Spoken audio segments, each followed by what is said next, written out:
जाम सिंह गुजरात करो, जाम सिंह गुजरात करो,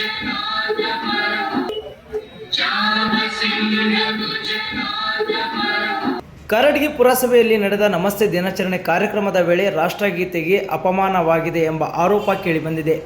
ಪುರಸಭೆಯ ಆರೋಗ್ಯ ನಿರೀಕ್ಷಕರ ಮೇಲುಸ್ತುವಾರಿಯಲ್ಲಿ ನಡೆದ ಕಾರ್ಯಕ್ರಮದಲ್ಲಿ ರಾಷ್ಟ್ರಗೀತೆಯನ್ನು ಮೊಬೈಲ್ ಮೂಲಕ ಮಾಡಲಾಗಿದ್ದು, ರಾಷ್ಟ್ರಗೀತೆಯ 2 ಸಾಲುಗಳು ಬಿಟ್ಟು ಹೋಗಿರುವುದು ಸಾರ್ವಜನಿಕರ ಗಮನಕ್ಕೆ ಬಂದಿದೆ.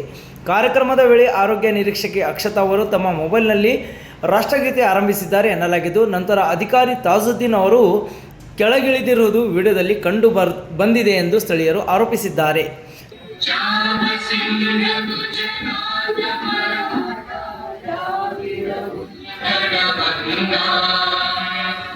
ರಾಷ್ಟ್ರಗೀತೆಯು ಸಂಪೂರ್ಣವಾಗಿ ಪ್ರಸಾರವಾಗದೆ 2 ಸಾಲುಗಳು ಬಿಟ್ಟು ಹೋಗಿದ್ದರೂ ಸ್ಥಳದಲ್ಲಿದ್ದ ಅಧಿಕಾರಿಗಳು ಅದನ್ನು ಗಮನಿಸದೆ ಕಾರ್ಯಕ್ರಮ ಮುಂದುವರಿಸಿರುವುದು ಕರ್ತವ್ಯ ಲೋಪ ಎಂಬವೇ ಪ್ರಶ್ನೆ ಇದೀಗ ಉದ್ಭವಿಸಿವೆ. ಪುರಸಭೆಯಂತಹ ಸರ್ಕಾರಿ ಸಂಸ್ಥೆಯ ಕಾರ್ಯಕ್ರಮದಲ್ಲಿ ರಾಷ್ಟ್ರಗೀತೆಗೆ ಸಂಬಂಧಿಸಿದಂತೆ ಹೆಚ್ಚಿನ ಜವಾಬ್ದಾರಿ ಮತ್ತು ಎಚ್ಚರಿಕೆ ಅಗತ್ಯವಿತ್ತು. ಆದರೆ ಅಧಿಕಾರಿಗಳ ನಿರ್ಲಕ್ಷ್ಯದಿಂದ ಇಂತಹ ಘಟನೆ ನಡೆದಿದೆ ಎಂದು ಸಾರ್ವಜನಿಕರು ಅಧಿಕಾರಿಗಳ ವಿರುದ್ಧ ಆಕ್ರೋಶ ವ್ಯಕ್ತಪಡಿಸಿದ್ದಾರೆ. ಈ ಘಟನೆ ಕುರಿತು ಪುರಸಭೆ ಅಧಿಕಾರಿಗಳು ಸ್ಪಷ್ಟನೆ ನೀಡಬೇಕು ಹಾಗೂ ತಪ್ಪಿತಸ್ಥರ ವಿರುದ್ಧ ಸೂಕ್ತ ಕ್ರಮ ಕೈಗೊಳ್ಳಬೇಕು ಎಂದು ಸಾರ್ವಜನಿಕರು ಒತ್ತಾಯಿಸಿದ್ದಾರೆ.